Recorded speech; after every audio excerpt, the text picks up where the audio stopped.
So we would like to welcome all the viewers, and we would like to welcome Ravi Anna also. Ravi Anna is a classical Isha Hatha Yoga teacher, a very charismatic personality. He's a magnet by himself. Wherever he goes, people fall in love with him.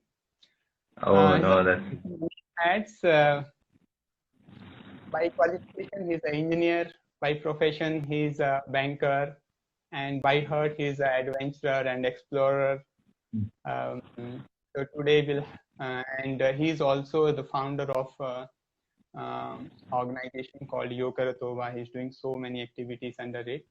So today we'll have a opportunity to explore a few of his experience and how yoga happens to him and all the things that he has done in his life.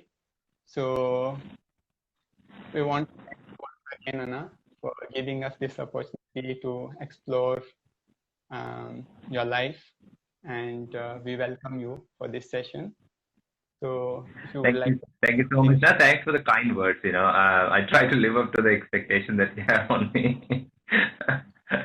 Right. Just shoot me now. I'm ready. So with all your permission, so let's start from the very beginning. How was you as a child? How was your childhood? Was it normal childhood or very exciting and very exuberant? What kind of child you were? How were things around you? See, if I look at my childhood, I have lots of memories. But what, in a nutshell, I can say I'm a mommy's pet. I'm like always clinging on to my mother. And a lot of people say, why you always cling on to your mother? You should do something else. Even it's not just childhood. Even now, I'm just fond of my mother a lot, and she's been an influence in my life. So as a child, I was not really a troublesome a kid. I was always, obedient to my parents, and I just did what they asked me to do, because it's just the way that my mother has brought me up. I'm very soft, calm, but at the same time very high self-esteem, I would say, and has a little bit of rebel in me even then. However, it never came out because the way the things were around me. I can say I'm a very soft person as a child. Even in the school, I was very calm and composed. I only have like a few friends around me who are like really tight. That's it. I was never a person who went and just made friends as such. I was very, sober person, calm person. If I look at my childhood, yeah. Really nice to hear, because nowadays kids in the younger age, they are literally tasked for the parents actually, but it's really good to hear that there was somebody who was very mama's boy. So then how was life then on student life and college? The same thing keep happening, like you're very sincere and mama's voice only, or things got changed? How then life take the turn then onwards? See, if I look at my educational, the curriculum. Sorry, when I was school and college, I was doing it because my parents asked me to do. It was never something that I really wanted to do, really wanted to study. So I was always, at the edge of, passing, and that's it. When I finished my 10th grade, I got like first class. They considered as like 75%. I was surprised. Like, how did I get that marks? Somehow I managed to finish my college as well as school. I was I had that drive. I wanted to do something else than what I was doing. It's always there, but I could never figure out what I wanted to do as a kid. So if I look at my college days and school days, I was active in other things, but never in school. However, it never stopped me progressing. school education is, what I feel is, it is just a certificate at the end of the day. What you learn out of it is more important than how many books that you go through. That's just the, practical knowledge that I can, imply in my life. And that's what I got out of my experience as well. Wow, that's really an insight that you are not one of those who has learned from the school curriculum, but just kind of educated yourself in so many ways. And so then, in terms of extracurricular activities and like that kind of activities, how were you in that sense?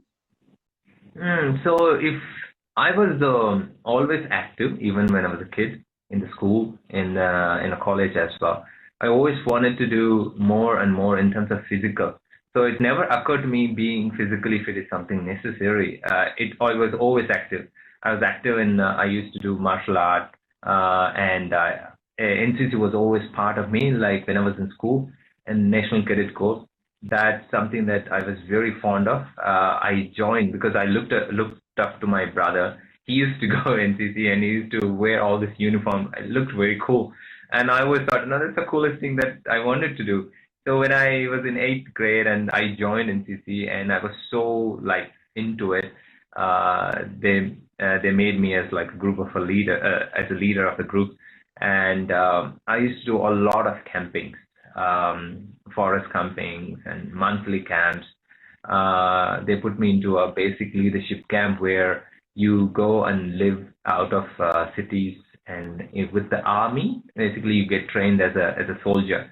So I had an opportunity to stay with soldiers and use rifles and machine guns. I was a kid, but always enjoy that part. And I could say from there I learned a lot, like how to be disciplined and how to be strong, even though a lot of physical stress that we had.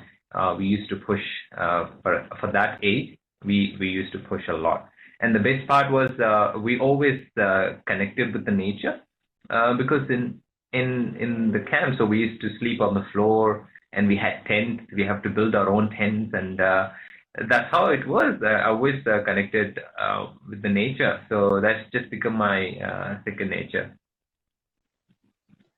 Actually, I also wanted to discuss when it comes to NCC. I was also very passionate because till 10th class, which school I was there was no NCC. So then +1 and +2, there's no option for NCC. So when I end up in the college, I was also very fascinated. I wanted to really join NCC. Then what happened is the day the recruitment was happening. So what happened is it was heavily raining. So they did just two basic things and then asked that now we can't continue with the physical test. So what we'll look at is we'll look at the height of the individual and then we'll take it. The number of seats, I think there was 4 vacancies that time, and I couldn't pass that height test. So but still very inquisitive about the NCC and all the camp that you name. At least I will ask everybody whosoever will go for the camp and what was the experience. And this will always fascinate me, especially that night walk that they do with all those things. Would you like to share some experience of that? And that I mean, about attachment one. That was really, it's really a memorable event in my life. As part of the training, we were asked to do a night march, which means that you would be given a compass, a manual one, and then a map, and then they'll give you a coordinate. So you have to move one place to the other, and you will be put into a small group of like 4 people, and then we have to go one point to the other. And that happened a place called Tirupati. It's huge forest, and there's a lot of cheetahs in there as well. So there's a lot of wildlife. And we were like lucky enough to get lost in the forest. So that was one of the most amazing experience that I have. We were in the jungle almost like till the midnight until we got rescued by other people. So we were very strong that time. All we had is a rifle with no bullets, like a big gun, one of those, and a knife. So we just, got lost and we just kept on chopping the trees and in a plant and tried to find our way through. And luckily, after maybe 3 or 4 hours of searching, there's another group actually who were lost. So we joined together and we started, coming out of the jungle. Eventually, we made it. Mm. And So sometimes more I of think back and what it could have been if we would face a cheetah in that. So, was it so a more yeah. of adventure, or more of a survival for those like a couple of hours when you really felt that now we are lost? So I was a little scared, but at the same time I was enjoying because I was always into adventures. I wanted to do something, special. I wanted to do something more challenging, exciting. The exciting is the part that anything that excites me gives me a thrill. I mean, so that's something that kept me going all the time. And then that's when the engineering happens, no? Would you like to uh, share something? Inner engineering happened when I was in No, New Zealand, I'm talking basically. about engineering, no? Your Engineering, like, yes, yes, yes.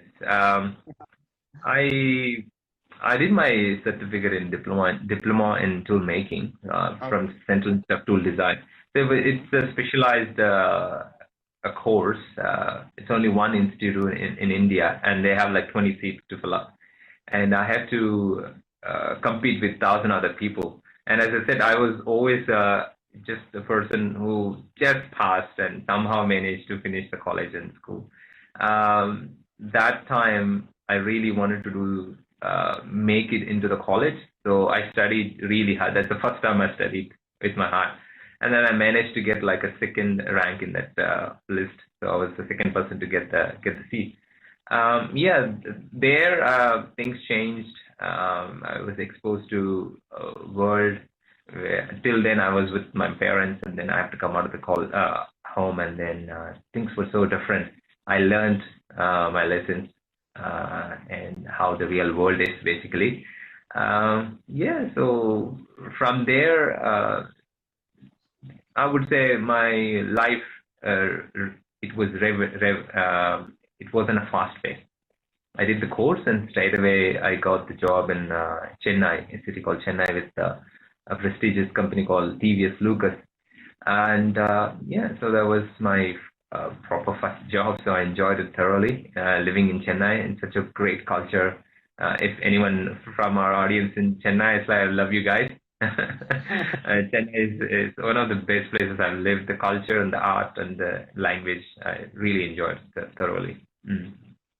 and then New Zealand happened. How did you land up in New Zealand, and how was your journey in New Zealand in terms of job, Yeah, New profession? Zealand was a dream, I would say. I never had a, intention to travel abroad.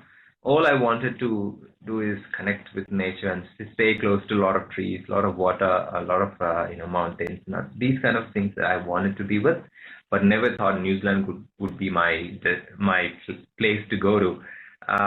So one fine day I was just happily living my life in Chennai. My brother calls says, "Hey, you know what? There is a job here, and then there is an opening that you want to apply for." Like, yeah, why not? Let's do it. And cut short story, in 3 months I was in New Zealand. Never thought that I would travel. I went on a work permit, and oh, New Zealand is amazing place that everyone should go at least once in their lifetime. I met amazing people there. They're so friendly. People just on the road, they just come and talk to you, even they are strangers. They're so friendly people. It was always been a culture difference that I've enjoyed. Because when I was school, when I was in college, my father traveled one place to the other. So always I met different people, different type of cultures, and it's completely a new culture to me, which I enjoyed and adopted. I can just live anywhere in the world without no problem. Definitely New Zealand people treated me so well. That's for sure. Wow, that's really nice. And how you end up as a banker from a technical and mechanical background to Yeah. So I completely different area. True, true, true. I was working for a few years, and there was something missing. There's something missing, um, because I was doing job for the sake of, for the sake of it, because I have to earn money. I never enjoyed doing that particular job because there is a certain type of people there, and as I said, I am very soft kind of a nature, and especially in mechanical, trade where you have to be really tough, and even the language is very tough. I wasn't enjoying it. Since I there was a point where I decided this is it. I want to do something different. I can't take this anymore.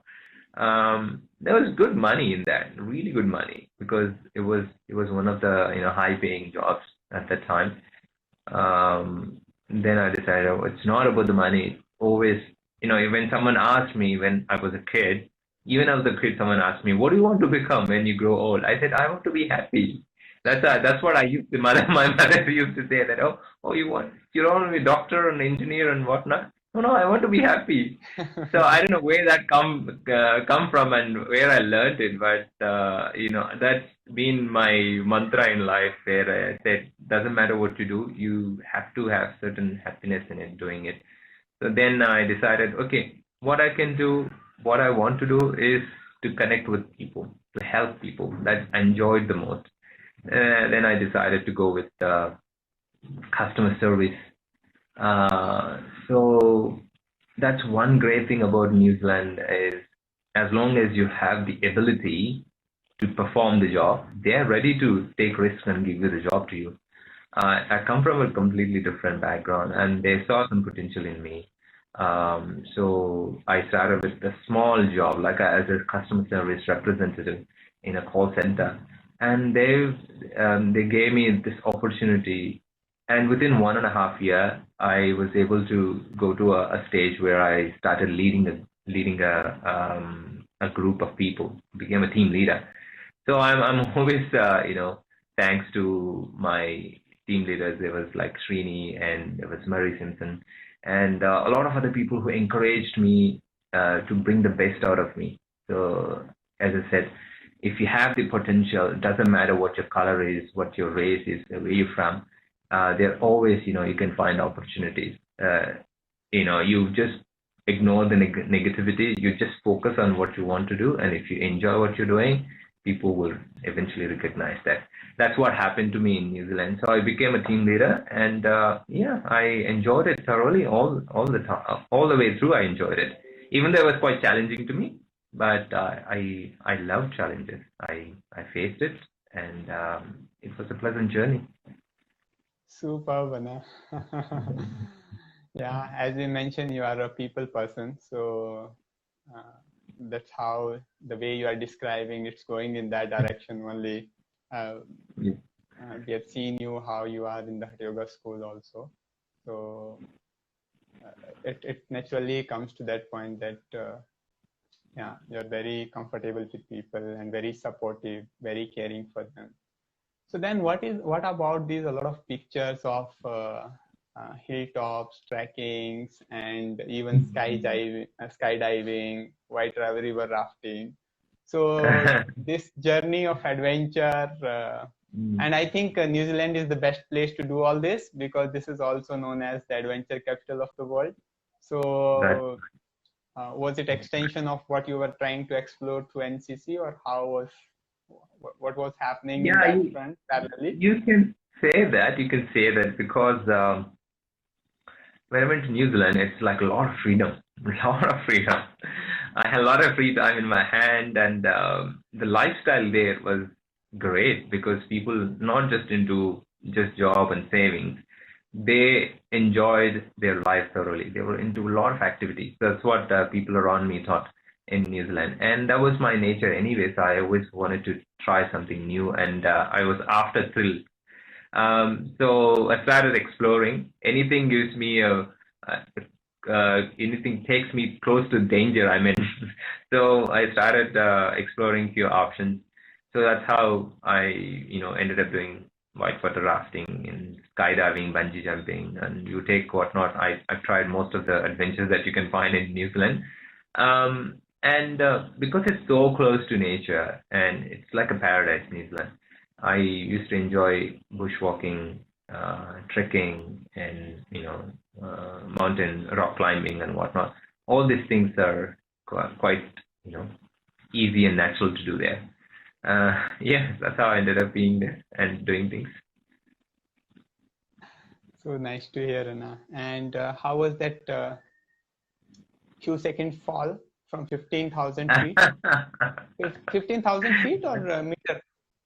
I think it was like 12,000 or 13,000. It was 13,000 feet, I think. It was a free fall. Yeah, free fall for a few seconds. See, I would tell you what, I was so looking forward for that. And when the jump happened, it's like few moments we don't know what's happening, but then straight away, then you kind of come out of that particular, I don't know, it's kind of you go into shock, right? And then you wake up and it's, wow, this is amazing. And I was so comfortable at that height. It was really thrilling. The person it was a tandem diving, right? So the person who gave me who came with me gave me all the controls. It's like, hey, you want to try this? It's like, yeah, why not? Just give me that. So it's just like kind of stopping in between and just going free fall and just taking turns. I was so comfortable there. I felt like a bird, literally. And that's where I could see how the bird's view is, if you would have been a bird. Yeah, so I was not scared because I know there's a person behind me, first of all, and then we have a beautiful parachute. So it was a beautiful experience.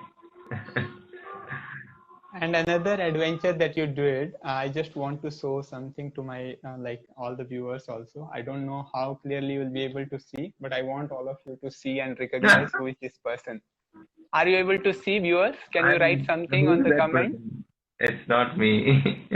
I think it's not probably seen enough.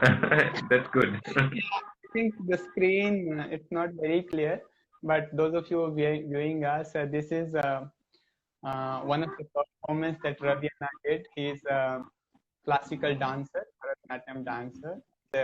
Learned classical dance. He's a choreographer also. So would you like to share something about that journey, learning dance? Yeah, that actually, this starts when I was a kid, actually. I wanted to dance when I was a kid. And I didn't know what form of dancing that I wanted to do, or somehow I wanted to dance. When we used to go to watch movie, and as soon as we come out of the movie and go home, I used to dance for all the movie songs. We only had a radio. We didn't even have a television that time. So whenever the song comes in a radio, I used to just dance crazy. And my parents, kind of, if you dance in that kind of a society, you only dance just a casual dancer. But going and learning and dance was not really into a family thing. So, well then, what I used to invite people to come and watch me. I used to be so crazy, like I wanted to perform somehow. That's like I become something unconsciously. I wanted to do that as a kid. So when we used to go to our village in summertime, there's this Muharram used to happen. And in that festival, we used to dance on the stage. Me and my brother used to dance on the stage. We danced so crazily. Even today, when I go back to the village, all the people are quite old now, so they recognize me because of the dance that we did on that day. Oh, you're that person's son, and you danced on that day. So I must have really danced crazily on that day. I don't know. I can't remember what I did, but I danced. Since then, I always wanted to learn it, but I couldn't for some reason. Time passed by and went and landed in New Zealand, and there's another option that I could do. I could take up dancing. I wanted to learn, and I started doing dancing anyway for Bollywood babes, and I used to choreograph and we have a little cool bunch of people like Deepti, Karthik, and Gautam, and so many people. We came together. We used to compose for every party. All we needed to do is find an excuse to dance. Excuse to dance. Wow. Excuse to dance, and like it might be a birthday party or a cradle ceremony or a wedding or whatnot. So all we bunch of people used to dance a lot. Then I decided, if I'm really liking these things, why can't I actually take it to the next step? So I used to have one of my best friend's mother, Deepti's mother, Padma Aunty. She was a classical dancer and she was a teacher. So then I went to her like, Auntie, can I learn dancing at this age? And she goes like, yeah, why not? Why not? So if you really look at classical dancing, it's always like nowadays it looked at only the female version of dance. People only see the female dancing a lot than the male. So that barrier was there when I was a kid. Even my parents didn't like me dancing. Then all of a sudden I found the freedom to do it in New Zealand. So I didn't really think of what people think. I didn't really care what would they talk about me and all that. All I wanted to do is just enjoy what I do at that moment. Since then I took it up, I learned it, and then since then I had few gurus and few associations with people who are very, very talented. We had a group called Yatra in New Zealand. We used to do dance dramas. People from all walks of life, like they're doctors, they're engineers, they're accountants. All the common interest was dance. So they were kind enough to invite me. This doctor called Archana, she invited me to part of the group, and we did dance dramas, and it was a really great experience to me. I learned along this process. Even though I only took formal training for some little time, but I learned on the go. And so the picture that you showed me was the last dance I did. That was a sweet memory. I always wanted to dance. Has been my close to my heart, that I pray him, and he's a cosmic dancer himself. And I wanted to dance a number, like a song that related to Shiva. So, and that was a solo one. That was dream come true. Shanika was my guru then. Even though she's like younger to me, I used to go and learn from her. She gave me the opportunity to be present myself on the on the stage. Just before I came to India, I did that performance, and it's one of the best moments and dream come true for me, for sure. We would like to see the clip, Anna. In case if you have, please do share with us. That will be. I might share it some personally. Maybe I'll send you a personal message. Yeah, at least personally, I would like to see, Anna, because sure, I don't want to miss this. And I think you're able to break that myth. One is like as a man doing the dance and learning at that age, because we always heard that classical dance and music, if you have to learn it, you have to learn it really young. Otherwise, it's difficult. But the way you mentioned and described, it's incredible. And it's also encouraging and very interesting that how you kept yourself connected with the roots. And in New Zealand also, you could think of the classical Indian dance forms. So it's really incredible to know that, Anna. But Anna, here's a question that I want to ask. See, you're going in a corporate ladder very quickly, doing a lot of adventures, and then dance, like kind of looks like it's a dream job. But then suddenly you end up in Isha Yoga Center, Coimbatore. Can you share a little bit about that story also? Because I'm sure that many of the viewers, they want to know that one thriving life, it looks like everything is perfect, then end up in a yoga center and end up doing classical Hatha Yoga Teacher training. Yes, things were so smooth. I was enjoying the life. I had everything that you can imagine possible to have a luxurious life. I had car, house, beautiful friends, parties, and whatnot. there was some, I would say there's a bit of emptiness in me, where I was looking for to fill up with something that I don't know. Even though I was active spiritually since I was a kid because my mother's influence. I used to go to temples. I used to do meditate. I used to do a lot of pujas and whatnot. But when I was in New Zealand, even though I was active in the temple activities, there was a temple, Sai Baba temple, and I had Guru earlier who took samadhi later. There's an empty space where I was looking to fill up. To be honest, one day I was talking to one of my friends in a company called Mercury Energy, where I was a team leader. She mentioned, do you know Sadhguru? I said, yeah, there are a lot of Sadhgurus. There's Sadhguru Sai Baba. There are so many other Sadhgurus. Like, no. Do you know a person called Sadhguru? I said, like, oh, if there is a name, the person called Sadhguru, I didn't know about him. And she looked at me like I came from a different planet or something. Like, you don't know Sadhguru? How come you are in no, India? I don't know Sadhguru. Yeah, it's like, how come you are in Indian and you don't know Sadhguru? I said, no, I don't know Sadhguru.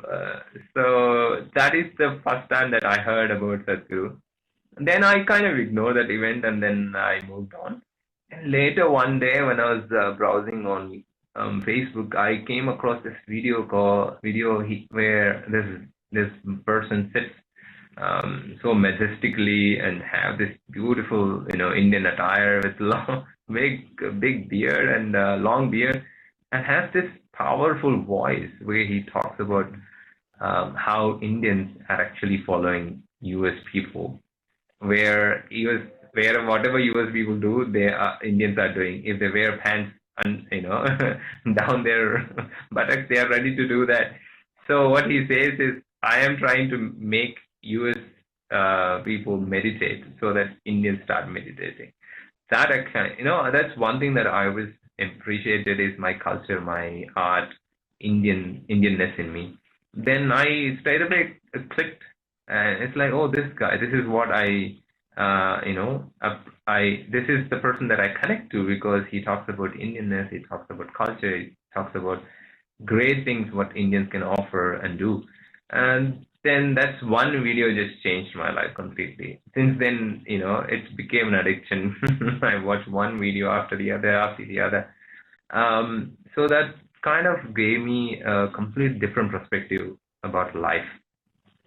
I think many of us will be able to connect to that. Once you woke up, yeah. Then it's a challenge to come out of it. That's right. That's right. Yeah. Yeah. Then I decided, like same thing that I'm doing, same job I wanted to do something different. It's not that I wasn't enjoying it. I was thoroughly enjoying it. But I wanted to, again, I'm a person who seeks adventure. I decided maybe I should go to ashram and then do something, maybe stay there for some time. Then I started looking at several options in the ashram because I wanted to stay for a long time. There are two things that I found. One is stay with Sadhguru and do Kailash Yatra for a couple of weeks, or stay in the ashram for 21 weeks and do Hatha Yoga Teacher training program. I found the teacher training program longer, which I was looking for. I applied for both anyway. So this is really surprising, Anna. So you didn't come for teacher training. You wanted to stay longer in the ashram. So that's why you chose the program. That's my aim. Like a primary aim was that. So my aim was to just stay in the ashram and enjoy the ashram, what ashram can offer me. And then I applied both. Fortunately, the teacher training interview went well, and it was quite fast. So then I decided to resign my job. I went to my boss and I asked him, I want to resign because I want to go and do this course. He was like, why you're resigning? You just stay back and take a sabbatical and come back whenever you want. and it's been 2.5 years. I hope this job's still there. If he's watching, so I might be in trouble now. so, so Vijay, I'm so sorry if you're watching this. Yeah, hopefully I'll come back sometime soon. So I yeah, tried to connect with them, if not to work, yeah, yeah, and give them yeah. a Yes. great. So then I Time. ended up in the ashram just like that.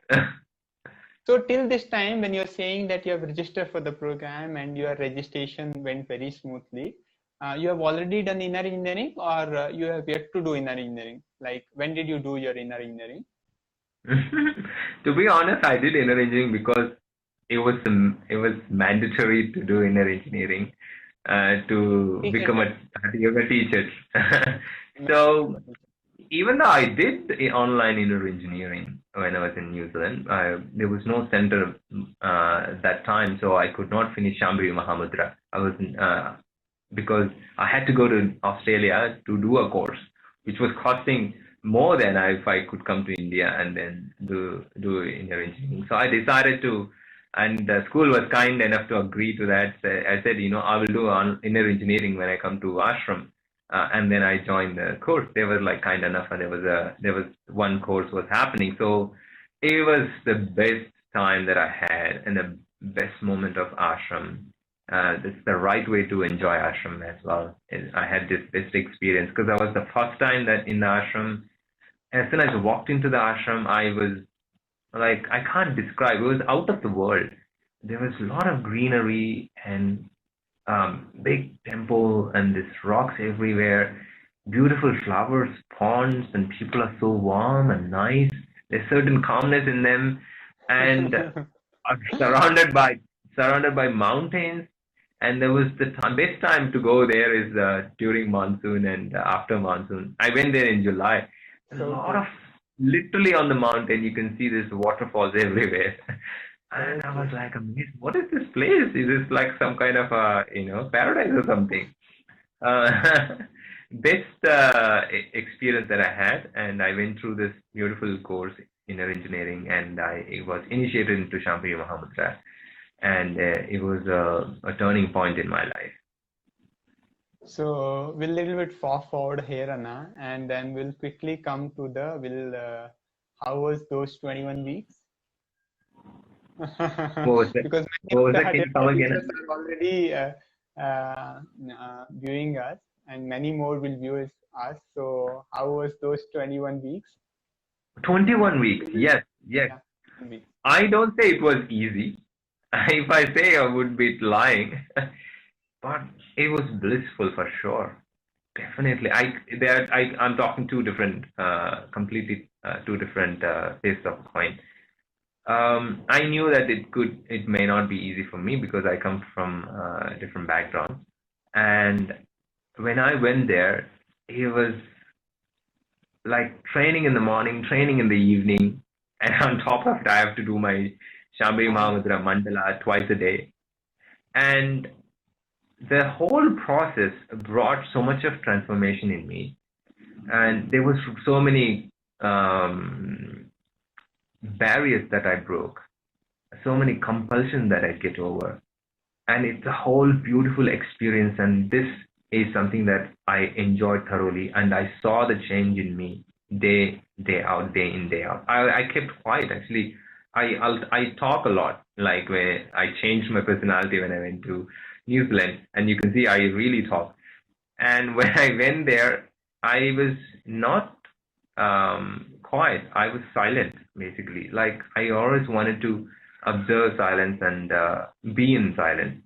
And I enjoyed the change. It's completely transformed me into a new person. It's the same me, but the way that I look at life is completely changed.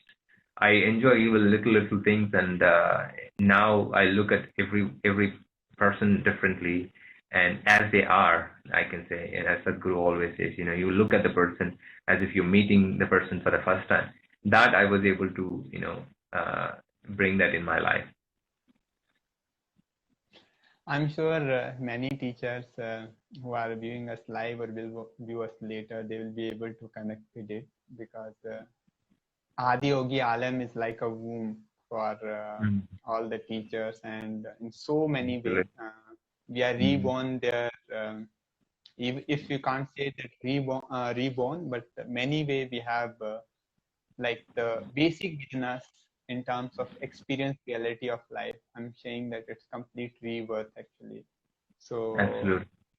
I agree. I agree with that. it really summed up in so nicely that even somebody who's so vocal and so extrovert, when you are in that place going through that process, only thing you want to do is just look inward, and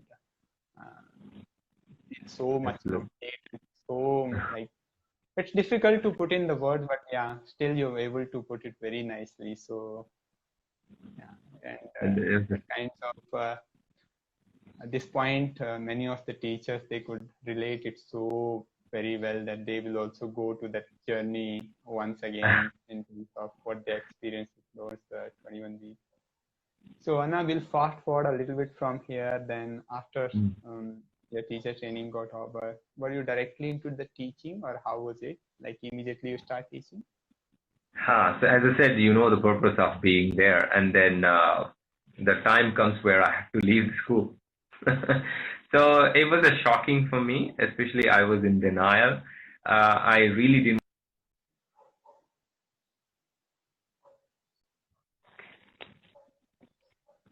I'm sorry. Are you there? Okay, cool. Yes, Anna. I'm, Yeah, I'm something sorry now. happened. I had a call, so I'm not sure what happened there. So I didn't really Okay. wanted to leave the school because we were nurtured so it was so caring. It was being nurtured like like a baby in a womb, and all of a sudden the time comes that you have to hit the reality. It was shocking to me. I really didn't want to. It was like throwing out of your comfort zone, and then I wasn't sure like what I was going to do.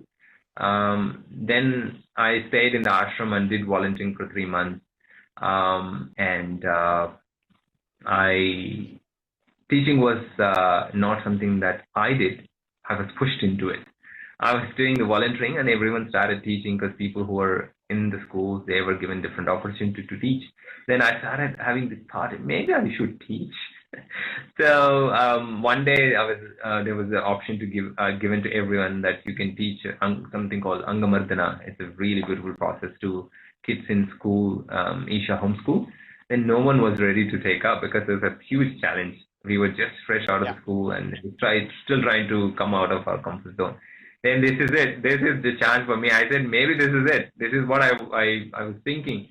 I took up that challenge, and with the grace, His grace, I did it. Somehow I finished it. And that's how my journey started. And since then, I've been teaching. I travel different part of the world.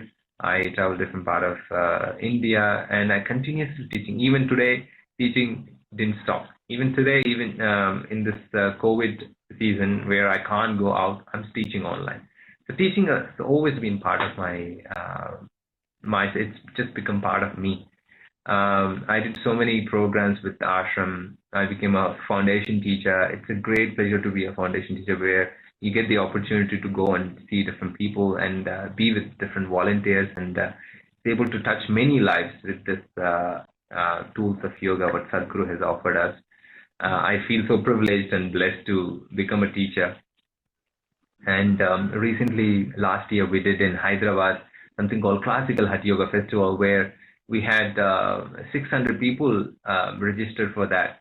And I was fortunate enough to lead the team. And we had 5 different centers, and we touched many people through that. It was a great pleasure that happened in my life. So I don't see that changing careers from now onwards. Teaching will definitely happen no matter what I do apart from this. And these days everything is online. Sadhguru has offered and given us the opportunity to teach online, and I was able to touch not just the people in India, in USA, UK, Kuwait, and some other countries as well. like China and all part of India. Everyone can join online these days. And just being at home and you can still be touched by this beautiful tools. So nicely you put this together, Anna. How our journey is immediately after the school. All of us, we just want to be there, don't want to come out, but then somehow they will push you. And once the first class happens, then it kind of become um, like it becomes so natural, and it comes so like, let's offer what he has offered to us to as many people as possible. I could very easily relate to it because once I came back, similar things happens, and a lot of classes, and even during this COVID time also, maybe to another teacher, Ruhi, who is the founder of Yoga Vigyan, and Aditya, we came together, and yeah, even this difficult time, one Sadhguru said that Hatha Yoga Teacher can also take the online sessions. It's been a privilege, and recently, I think 25th only, just yesterday only, we closed the 21-day Yoga Namaskar challenge, and it was phenomenal. And the way towards the end, few participants, they're sharing. We were just feeling so privileged and so thankful to the participant, to Sadhguru, and to the process that, yeah, it's something that most of the time people share that's much beyond than our experience of the practice. And many of them, they're able to complete 33 cycles. So it was so fulfilling and feel so blessed that Sadhguru opened up this possibility for all of us. So Anna, we are very close toward the end of the session. So what you would like to conclude this session with? What you would like to say? We have close to 2 minutes, because I think after 59, the session will automatically get disconnected. I would be. I am very thankful to you for giving this opportunity to share my story with a lot of other people through your platform, and also I would like to tell everyone to take this opportunity to become a part of this moment, learn yoga online. And Sadhguru has given us these beautiful tools like Upayoga, Yoga Namaskar, and Pranayam, meditation, whatnot. So there are a lot of other tools that you can make use and take advantage of it. And I also would like to thank Lohi and Harita, who made Yogaratova possible. Because of them, that we were able to start this moment, and we have touched many hundreds of adults and children through these programs where we offer online now. So everyone should take opportunity, be home, be safe at the same time. Start preparing your body, outer and inner self, to fight the COVID, and also to get the peace within yourself. And we had beautiful experiences from the students where they are touched. We have Basu, Pinaki Basu right with us right now. I will be sharing some great experience that he shared with us. I will be posting on Yogaratova Instagram handling page as well. So I would really like to thank you and Vijayana, as well as Ruhiaka and Aditya, for giving me this opportunity to share my story with a lot of other people. Thank you so much, Anna, and it was a privilege that you came. Just wanted to add another thing, that all of those of us who are watching us, just please, if you are not doing any form of yoga, just pick up one practice. All the practices are available on public domain, but all the tools that Sadhguru is offering are very, very powerful tools. Just pick up one practice, practice it consistently, at least for minimum of 21 days. And you can distinctly see the changes happening within yourself. The practice at least we recommend is Yoga Namaskar, Nadi Shuddhi, Simha Kriya. If you start with these 3 practices, and if you need any support, please reach out to Ravi Anna. He's available on Yogaratova page. We are available on Hatha Yoga with Vijay, Yoga Vigyan, and Hatha Yoga with Aditya. So please reach out to us. We will be able to support you whichever way we can. And once again, thank you so much, Ravi Anna, to connect with us. We would like to thank all the viewers also to connect, and Thank you, Anna. Thank you so much. We'll see you all soon. Thank you so much for your love and Yeah, support. let's connect soon, Anna, and let's keep connecting and sharing and support people, because there's so many things happening around. So Absolutely. if we can add a Absolutely. little bit of value to the individuals, that will be so great. Yeah. Thank you, Ravi, Anna. It was Thanks, Anna. really Thank you very much. privileged, and thank you. Namaskar. Thank you, viewers. We'll connect soon for the next conversation. This series is reaching out to the people and just live their life along. So thank you so much.